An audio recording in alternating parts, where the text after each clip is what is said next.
시간에는 사무엘 강해 하강해 15번째 시간입니다.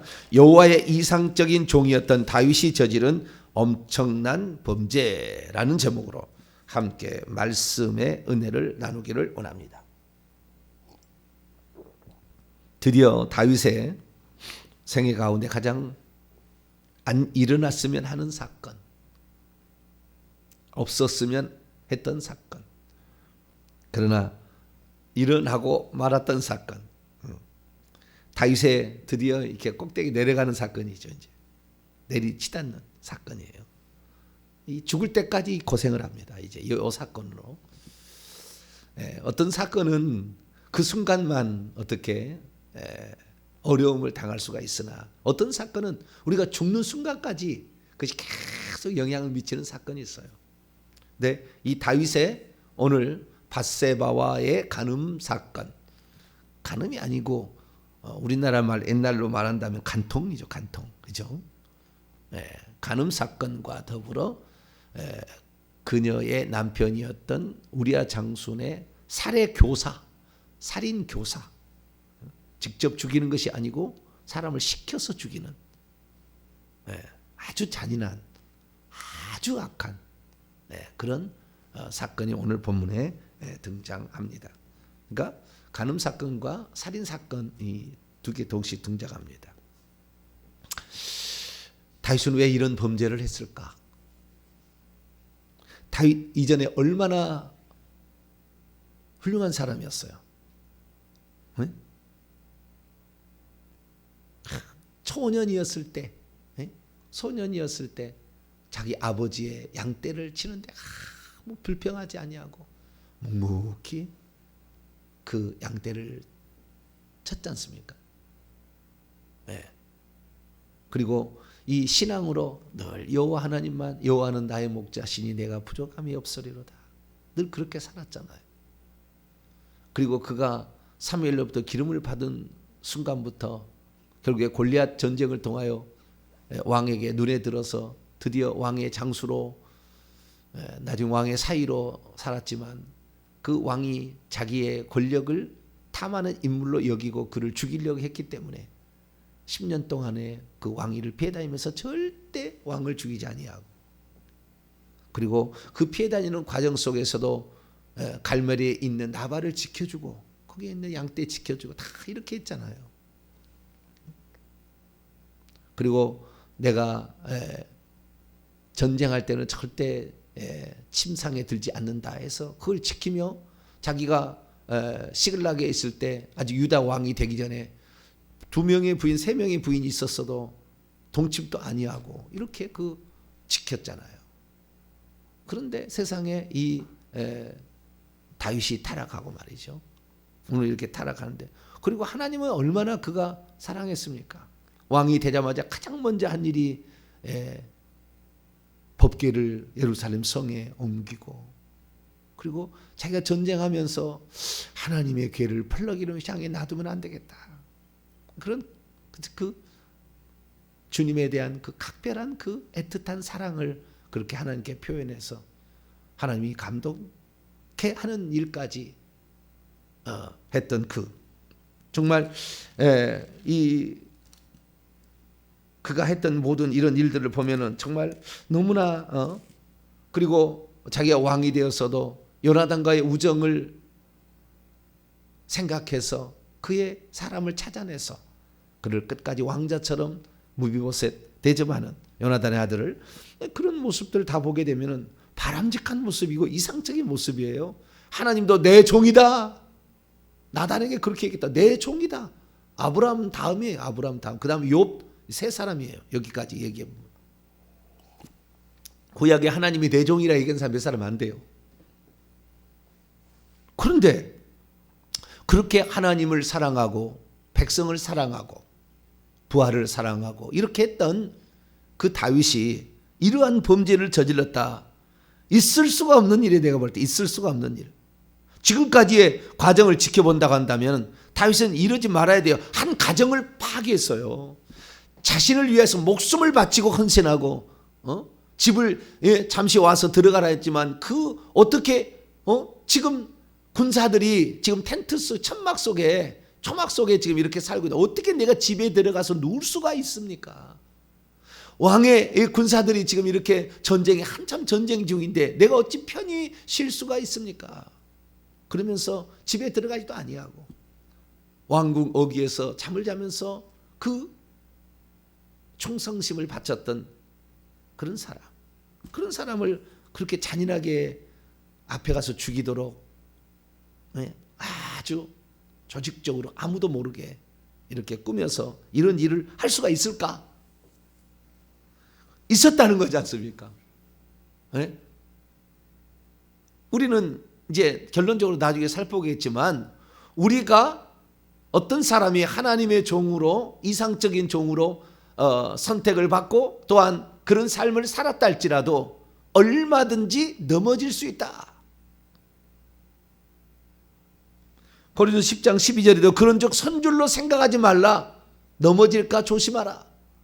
그러듯이 이 사람이란 아무리 경건한 사람이요 여호와의 이상적인 종으로 이렇게 선택을 받고 그런 삶을 살아왔어도 죄로부터 자유로울 사람은 단 한 사람도 없다 라는 사실을 우리는 이 본문을 통해서 살펴보게 되는 것이죠.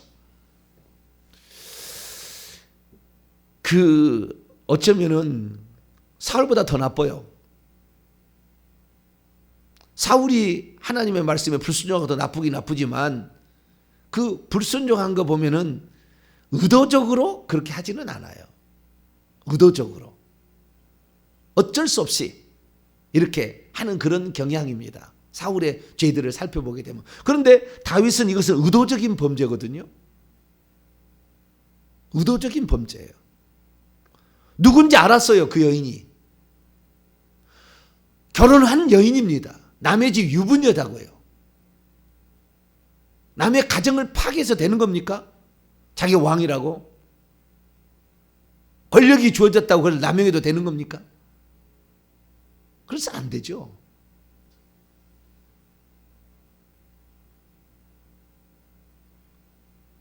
그런데 그 후에 더 큰 사건은 간음죄보다 더 나쁜 사건은 살인죄인데 살인교사죄잖아요.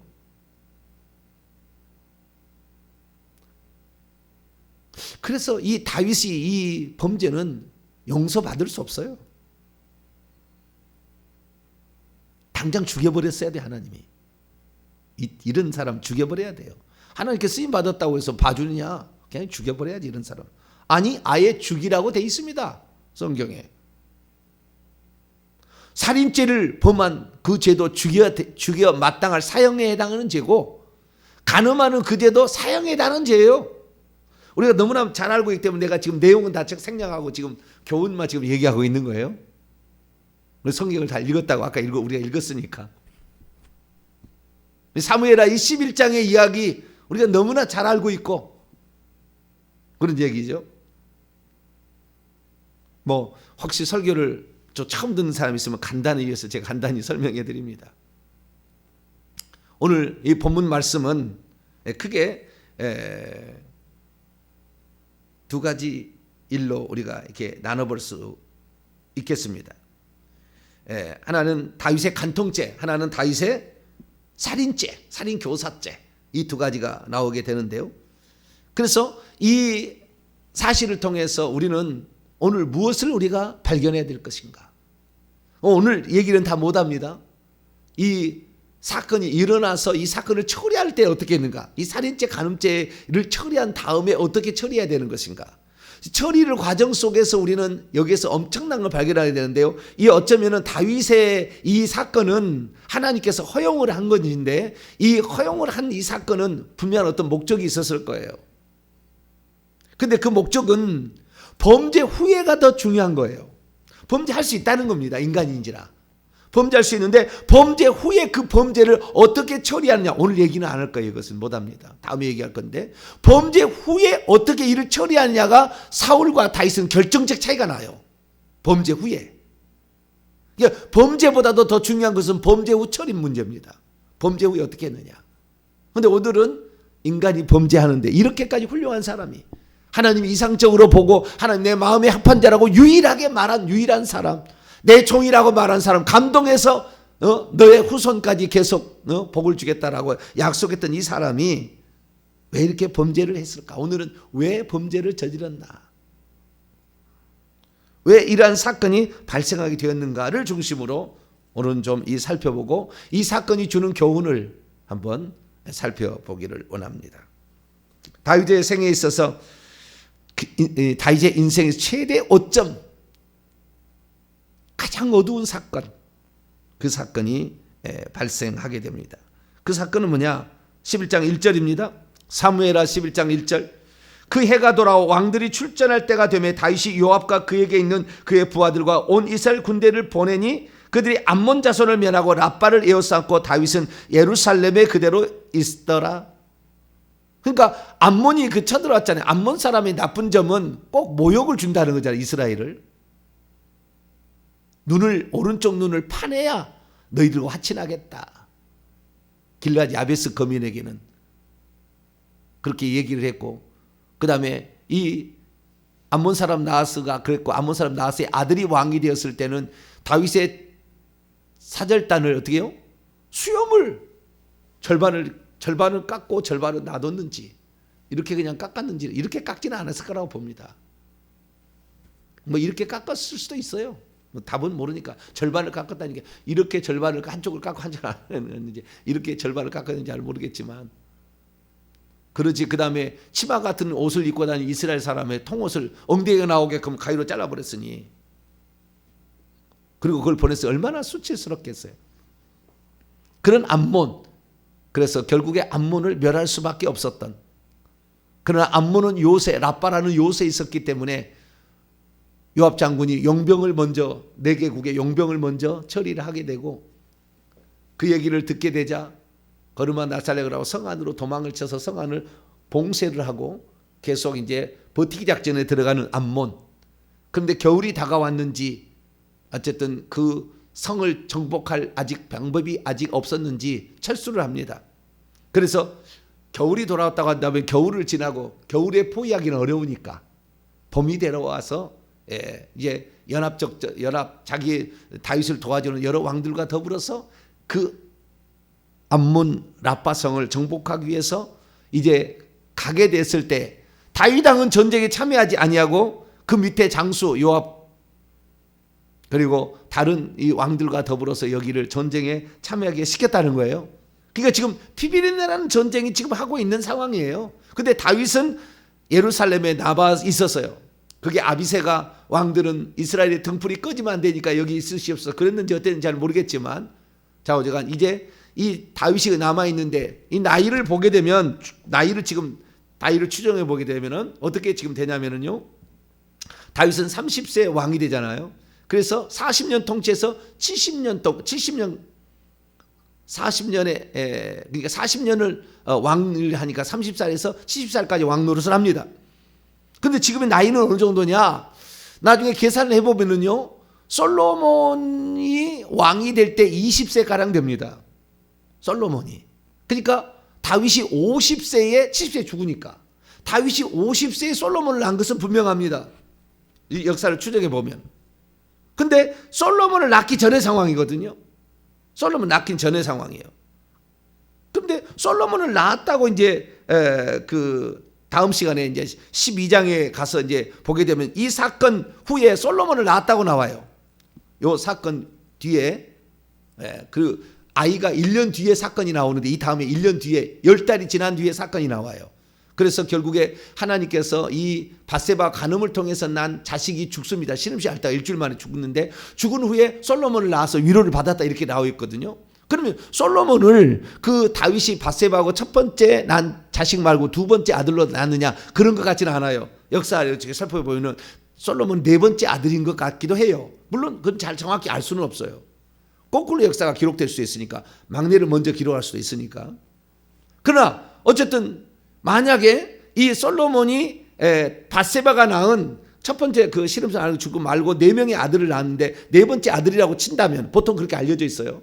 그러면 2년씩 친다면 10년이잖아요. 그러면 이 다윗은 40세 이걸 겪었을 수가 있고,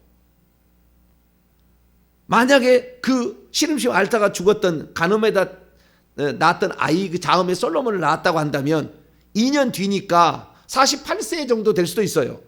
그러니까 48세에서 40세 사이에 있었던 사건으로 보면 되겠죠.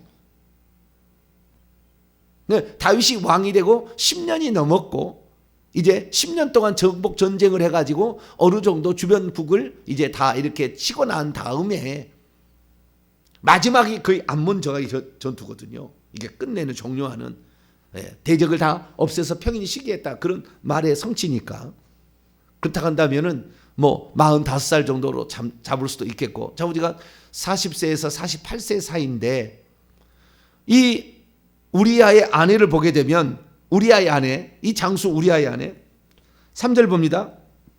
다윗이 사람을 보여 그 여인을 알아보게 하였더니 그가 아르되 그는 엘리암의 딸이요 햇사람 우리아의 아내 밧세바다. 여러분 헷 족속은 가나안 족속의 하나였는데 일찌감치 아브라함 때부터 이스라엘 민족을 도왔고 여호수아가 정복을 했을 때도 헷 족속은 정복하지 않은 것 같아요. 그래서 헷 족속은 이스라엘 유다 지파와 아주 친분이 그 아브라함과 그 다윗의 자손과 좀 친했던 그쪽인데 어쨌든 다윗 시대도 뭐라고 나오진 않아요. 근데 헷 족속은 이스라엘 민족과 함께 이렇게 했던 족속이 됩니다. 그래서 유다 지파처럼. 그런데 그 헷 족속 이방인족이죠. 좌우지간 이건 가나안족인데 가나안족의 사람이었던 우리아의 아내 밧세바라는 여인을 취하게 되는 겁니다. 남의 아내예요.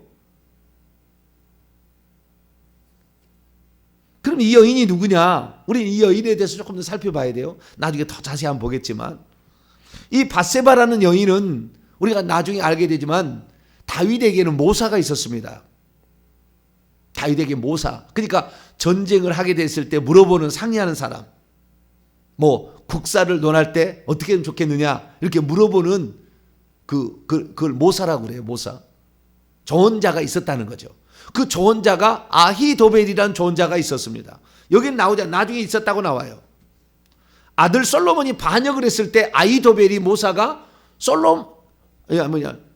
압살롬이죠. 압살롬. 예. 압살롬. 셋째 아들 다윗의 아들 압살롬이 이 다윗에게 그 구테타를 일으킵니다. 아들이. 그때 그 아히도벨이 압살롬의 모사가 되어서 다윗을 죽이는 방법을 다 알려준 사람이에요. 처음에는 지금은 그런 사람은 아니죠. 지금은 좀 이따가 이제 이 가늠한 사건 이후에 이제 그런 사건이 나와요. 압살롬의 반역 사건이 나오는데 이 성경을 보면 사무엘하 23장 34절에 보면은 이 아히도벨의 누구냐? 아히도벨의 손녀입니다. 아히도벨의 아들이 엘리암입니다. 여기 엘리암의 딸이잖아요. 엘리암이고 엘리암이 밧세바를 낳은 거예요. 그러니까 손녀딸입니다. 아히도벨. 아히도벨의 손녀딸이라는 사실을 통해서 알 수 있는 것은 이 여인이 대단히 지혜로웠을 것이라는 추정이 됩니다. 아주 머리가 좋았을 거라고 추정이 되고 그 다음에 유다 지파의 상당히 그 훌륭한 가문의 딸이에요. 훌륭한 가문의 딸인데 왜 그러면 엘리암은 햇사람에게 이방인에게 장가를 시집을 보냈을까라는 조금 궁금한 점이 있긴 있어요. 궁금한 점이. 아마도 문무에 다 능해서 권력을 잡고자 하는 욕망이 있었을까? 모르겠어요. 나오지 않아서. 예. 문을 잡고 있는데 무까지 겸비하기 위해서 장수를 사위로 삼는 거죠. 예. 그렇게 가지고 했을지 뭐 잘 모르겠어요. 그런데 밧세바는 상당히 그냥 무명의 여인은 아니었다. 그냥 상당히 그 뼈대 있는 가문의 귀수였다라는 사실을 알 수가 있고요. 그런데 이 여인이 결혼을 했는데 아직 애를 낳지를 않았습니다. 그런데 전쟁이 터진 거예요. 추정컨대 신혼이었을 거라고 추정이 됩니다. 추정컨대 신혼이었을 거라고 추정이 돼요.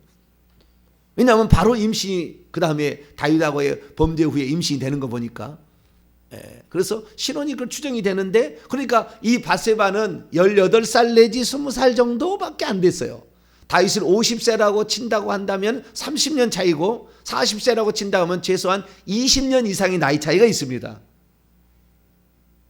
내가 왜 이 얘기를 하냐면 남자의 성적인 욕구는 끝이 없다라는 얘기를 지금 하려고 그러는 거예요.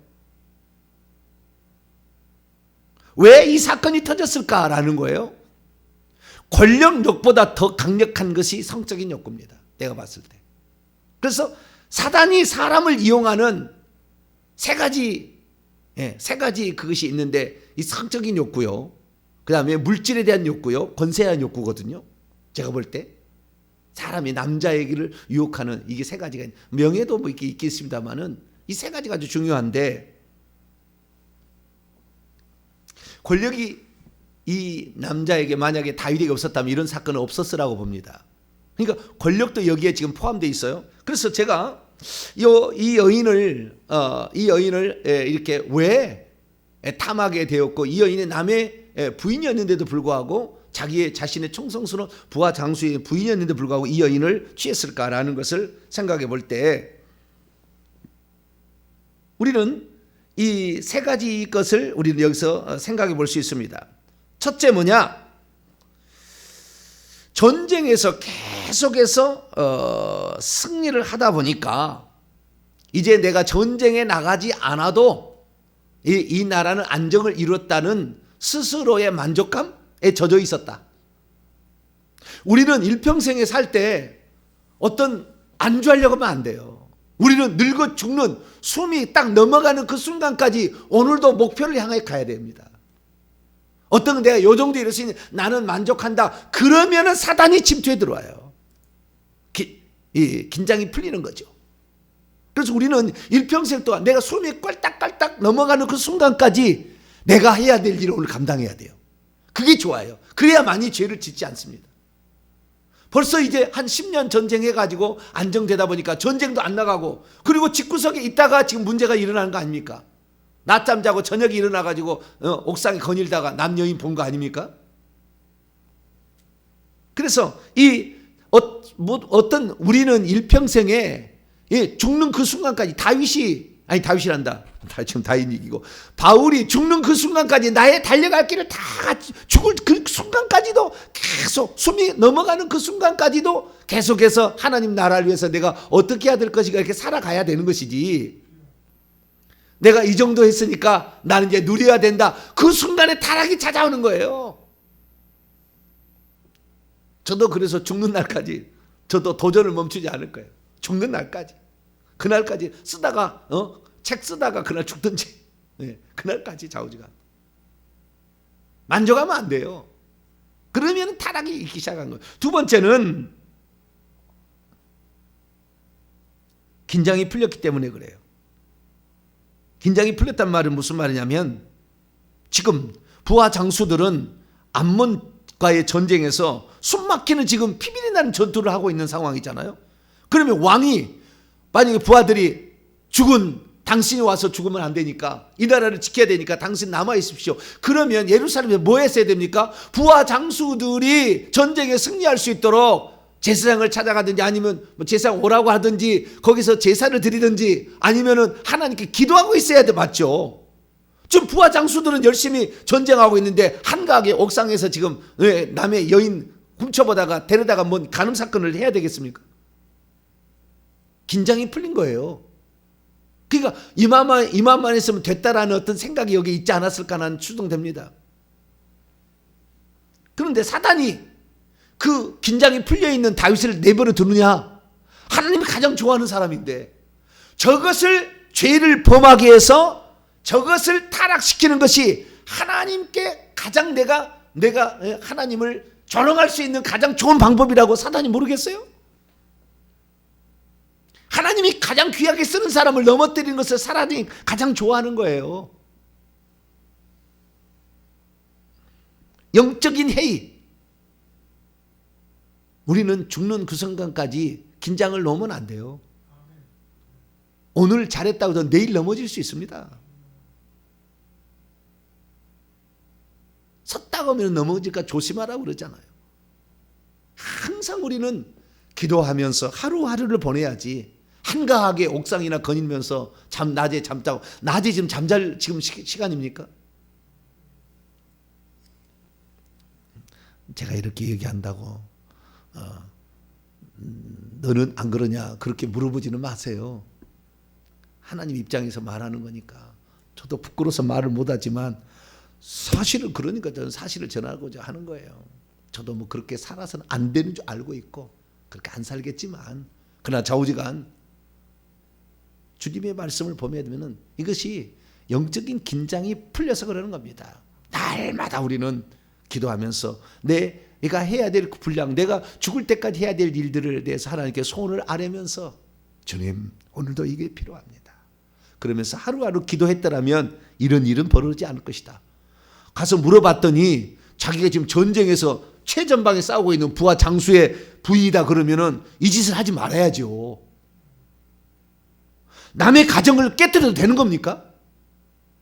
자기 일시적인 쾌락을 위해서? 부인이 없는 것도 아니고 얼마나 많이 부인이 있는데 지금. 나중에 이 나단 선지자를 그러잖아요.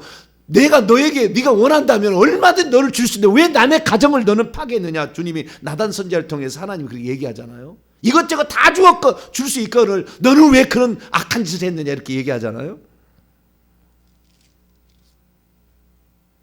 근데 저는 이 세 번째가 더 다윗에게 이런 범죄를 저지를 수도 있도록 만들었던 계기가 되지 않았을까 싶습니다. 그건 뭐냐면 권력이 그에게 주어지게 됐다는 거예요. 권력이란 게 뭐냐? 권력을 차지하게 되면 권력을 남용하게 됩니다. 사람은 그렇게 돼 있어요. 사울왕도 권력이 주어지기 전까지는 가장 겸손한 자였어요. 근데 권력이 주이니까 권력을 남용해서 자기 부하장수를 죽이러 다니는 그러한 불쌍한 사람이 변했거든요.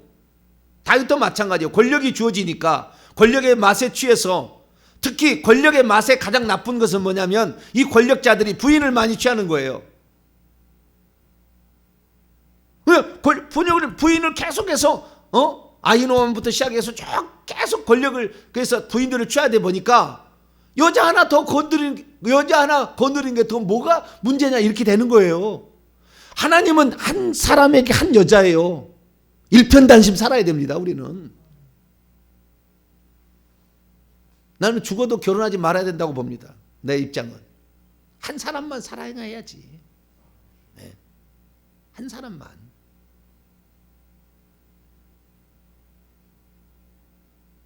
아내가 죽든지 남편이 죽든지 먼저 죽었으면 그 죽은 이유가 있다 그 말이에요. 먼저 죽은 이유가.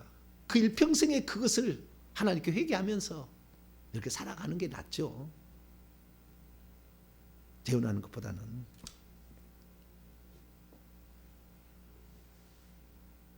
근데 여러 여자 저러 여자 이렇게 데리고 살다 보니까 또 한 여자 거리로도 상관없다는 나는 왕인데 라는 생각 아닙니까?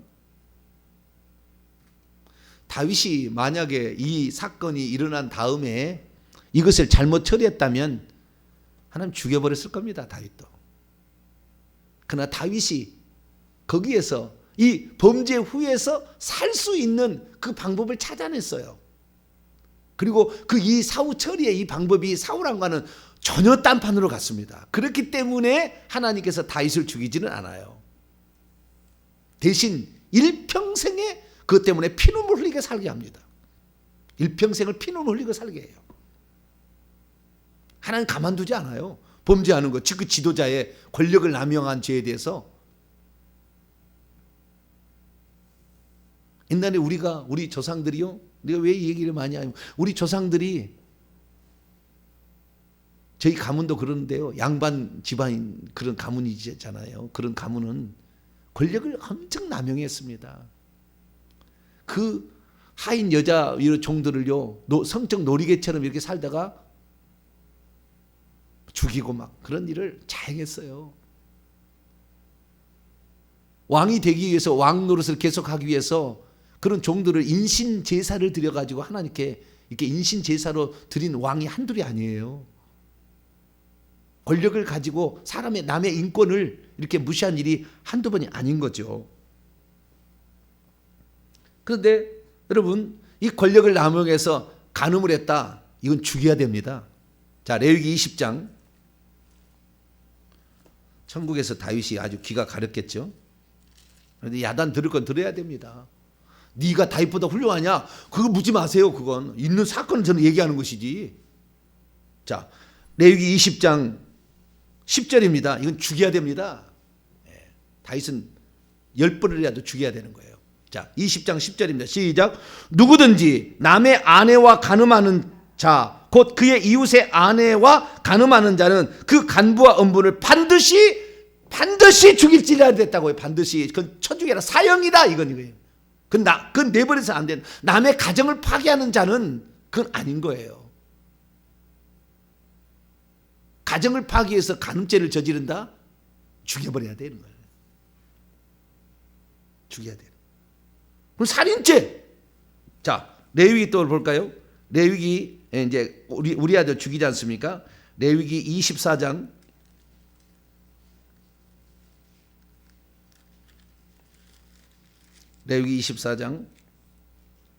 17절을 봅니다. 반드시란 말이 여기도 나와요. 내가 죽여야 된다는 말은 그래서 하는 얘기예요. 살려두어서는 안 돼요. 이런 사람을 죽여야 되는 거예요. 근데 하나님이 안 죽인 이유가 두 가지가 있어요. 나중에 또 배우자고요. 근데 죽여야 됩니다. 좌우지간. 자, 17절. 아이고, 오늘 다윗 몇 번 죽네요. 자, 17절 시작. 사람을 쳐 죽인 자는 반드시 죽일 것이요. 반드시 이렇게 있다고. 반드시. 남을 살인하는 자는 남을 죽인 자는 너의 목숨은 귀하고 남의 목숨은 안 귀하니? 이거잖아요. 너의 목숨은 귀중한 목숨이고 다른 사람 목숨은 안 귀중한 목숨이니? 그래서 사람을 죽인 자는 반드시 죽이라 이렇게 얘기를 한 거예요. 그러니까 이 다윗의 범죄는 이 우리아를 남의 여인을 말이죠. 취해서 이렇게 간음하는 것도 죽일 죄요. 그 사실이 발각될 것 같으니까 편지를 보내가지고 우리아를 데려오게 해가지고 둘이 동침하게 만들어서 자신의 죄를 은폐해서 우리아의 자식인처럼 꾸며가지고 결국에 그것을 하려고 하는데 우리아 장수가 와가지고 하는 얘기를 어떻게 당신의 종들은 이렇게 가서 신하들은 이렇게 전쟁하고 있는데 야영에서 추운 데서 떨고 이렇게 그렇게 하고 있는데 어떻게 내가 집 안에 들어갈 수 있습니까? 성문 앞에서 살아요. 그러니까 다윗이 괘씸해가지고 그 다음에는 술을 먹여서라도 보내야 되겠다 해서 술을 그냥 건하게 먹여서 술이 취하게 만드는데 그런데도 안 들어가고 부하 장수들하고 함께 안 가요. 그러니까 편지를 써가지고 보내자 해서 요압 장군에게 요압 장군 이자를 맨 앞에 최전방에 보내서 죽여버리시오 이렇게 얘기하는 거예요. 얼마나 나빠요. 우연히 사람을 죽여도 죽이라고 그랬는데 우연히 사람을 잘못해서 죽일 수도 있었잖아요. 그럴 때도 죽이라고 그랬는데 이 고의적 살인죄 아닙니까? 고의적 이런 자는 죽여 없애야 되는 거예요. 그런데 결국에 다윗은 죽지는 않습니다. 그러면 자 시간이 주여 시간이 다 됐네. 계속 해야 되는데 간단히 그냥 1분 안에 정리합니다. 그래서 아무리 하나님께 이상적인 종이라 할지라도 사람은 얼마든지 죄에 빠질 수 있다. 죄로부터 자유롭지 못한다. 특히 인간의 성적인 남자들의 욕구는 끝이 없다. 그래서 이걸 조심해야 된다는 것이고요. 두 번째는 통치 권력이 잘못 사용되면 큰 범죄로 이어진다. 권력 남용의 죄가 나온다는 거예요. 권력을 가진 자가 불의하게 계속 쓸 수가 있다는 겁니다. 그래서 권력을 가진 자들은 더 조심해야 된다는 것이고요. 세 번째, 일단 욕심에 어떤 범죄에 한번 빠지게 된다고 한다면 양심이 마비되기 시작하고 양심이 마비되기 시작하면 더 큰 죄를 서슴없이 저지른다. 끔찍한 범죄를 저지를 수가 있다. 더욱더 잔인하고 더욱더 야비하고 더욱더 악한 죄를 저질 수 있다. 그래서 죄가 처음에 시작돼 그걸 잘라야지 그거 이기지 못하면 그 다음부터는 끊임없이 무너져서 뚝 무너지지 무너져 간다. 다윗은 몇 번을 죽여도 죽여야 돼. 죽임을 당해야 될 그런 사람이에요. 더 뻔뻔스러운 것은 한마디 하고 마칠게요. 더 뻔뻔스러운 것은 이 지금 암몬 사람의 전투잖아요. 12장에 나오면 이제 그 전투가 이제 끝날 무렵에 사건이 나오는데 다윗을 모셔다가 요압 장군이 내가 이 왕을 라빠를 정복하면 되겠습니까? 왕이 정복해야죠. 그리고 왕을 데려다가 그를 왕으로 정복하게 해서 그 한운의 왕관을 빼앗아 가지고 근 한 달에서 34.27kg 되는 그 어마어마한 그 왕관을 그 써주는데 그 왕관을 쓰고 기뻐하고 있는 거예요. 자기의 부하 장수를 때려 죽여놓고는 와가지고 기쁘다고 말이죠. 내가 하나님이면은 그냥 금관을 뺏어가지고 머리를 쳐버리겠어요, 내가.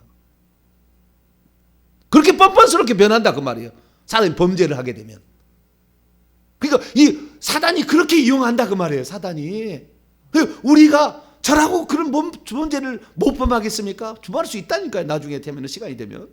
그러니까 언제나 우리는 주님 아니고서는 나는 날마다 깨어서 기도하고 날마다 기도했다면 이러지 않았을 텐데 이제 나는 이제 누려도 된다. 이런 회의적인 생각에 들어다 보니까 이런 일이 발생하고 말았다는 거예요. 우리는 언제나 겸손해야 돼요. 그리고 긴장의 회의를 풀지 말아요. 죽을 때까지 그 일하다가 죽어야 돼요. 그러지 이제는 괜찮으니 이러다면은 난리가 나는 거예요. 특히 지도자, 권력이 가진 자는 더 조심해야 되는 겁니다. 그러지 않으면은 사단이 그를 이용해서 완전히 정말 수치스럽게 만든다. 우리 평생에 우리가 이제 이 뒤에 사건이 계속 나오니까 요 사건이 제일 중요합니다. 이 사건을 통해서 우리 자신을 한번 돌아보고 그 다음에 우리가 범죄 후에 또 다윗이 하는 그 모습을 통하여 우리는 어떻게 할 것인가 더 알아가는 저와 여러분 되시기를 바랍니다. 거룩하신 하나님, 우리라고 다윗처럼 죄를 범하지 않겠습니까? 어떤 연예인은 나이가 70세 가까운데도 또 혼의 자식을 낳았다. 인간의 성적인 그 욕망은 끝이 없고 조절하지 않고 그 하나님께 기도하지 않는다면 우리는 언제라도 사단의 범죄의 타겟이 됩니다. 주여, 섰다면 넘어질까 조심하라 했사오니 날마다 기도해서 죄악된 우리의 삶 속에서 마귀의 유혹과 귀신들의 역사에서 우리가 벗어날 수 있도록 도와주시고 날마다 회개해서 내 마음을 정결하게 만들어 사단이 일하지 못하도록 우리 마음을 깨끗하게 만들어가는 저희들 되게 해 주옵소서. 우리 주 예수 그리스도의 이름으로